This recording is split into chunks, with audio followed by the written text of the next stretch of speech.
Welcome back, Heroes of Dominion. Zeus here.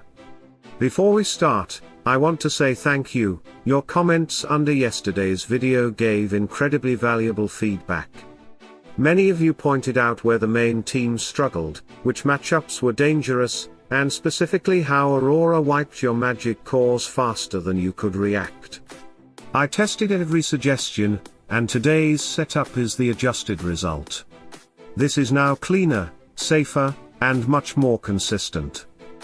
This is day 2 of Jet Brawls, and if day 1 was about discovering what works, day 2 is about learning what destroys you. Jet Brawls isn't about building one unstoppable team. It's about knowing when not to use the wrong one. Many players lose not because their heroes are weak but because they refuse to switch when they should. So today we lock in 2 reliable team structures, with clear rules on when to stay, when to adjust, and when to abandon the lineup completely. Let's start with your main team, the one you will use in 90% of your battles. Krista with Axel. Cascade with Merlin. Orion with Chorus. Jet with Kane. Helios with Biscuit. Team Pet, Chorus. This is your default formation. The one you open the battlefield with. The one you trust until the enemy forces you to adapt. This team is built on controlled magic pressure, energy cycling, healing, and survival under burst threats. Krista brings freezing control and wide magic damage. Cascade applies relentless area pressure while stacking debuffs through Tidal Wave. Orion keeps energy fueling the team and boosts magic penetration across your backline. Jet stabilizes the fight with healing and overall stat elevation, making every hero harder to kill and more impactful with each attack. Helios protects you from critical damage heroes, punishing anyone who relies on creep bursts to win fights early. Biscuit limits enemy sustain and disrupts heal recovery timing. Chorus protects the team against control effects and retaliates with true damage every time the enemy tries to interrupt your rotation. But the real brawls begins when opponents start countering you. The first danger signal you must recognize is mirror teams. Mirror teams are enemy heroes running the same core strategy as yours, or very close variations. Example, enemy Krista, enemy Orion, enemy Jet, enemy Helios. Even if the pets or 5th hero differ slightly, the structure and win condition is the same. When this happens, you no longer have a natural advantage. The fight becomes symmetrical, and whoever has the better disruption wins. In mirror scenarios, Helios loses value. The enemy isn't creep bursting you, they're magic cycling you.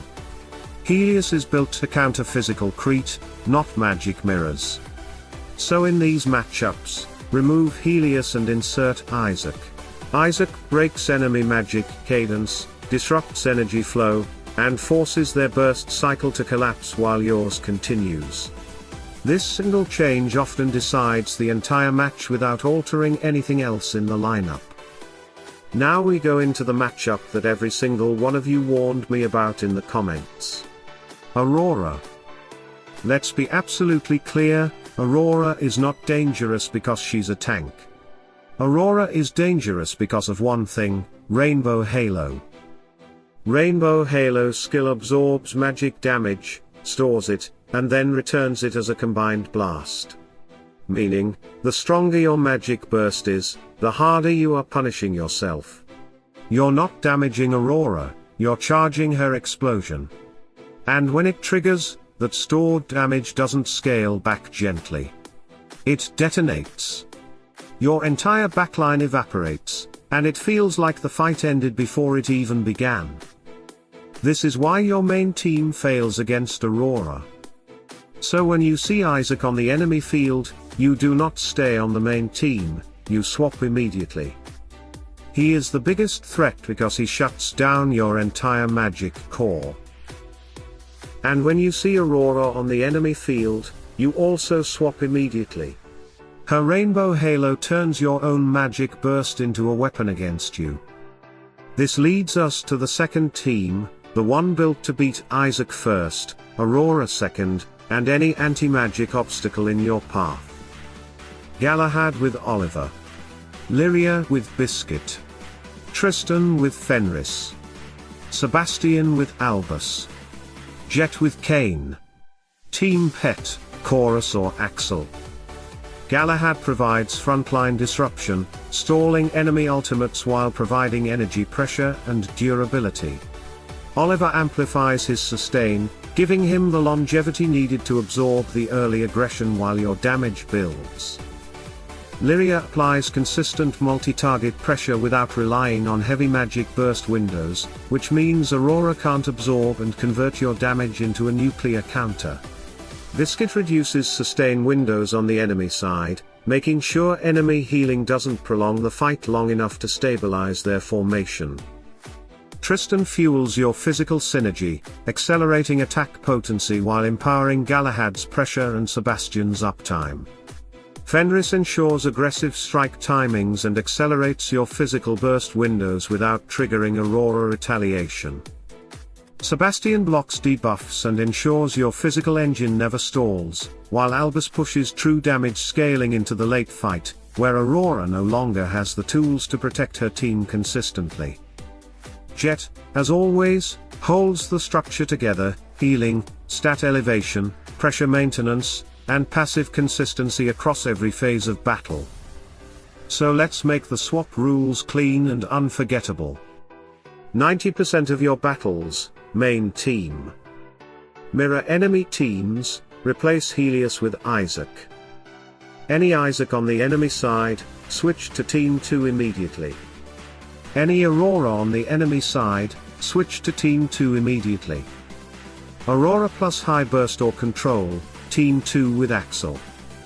Magic suppression, anti-magic, or heavy disrupt teams, Team 2. No hesitation. No guessing.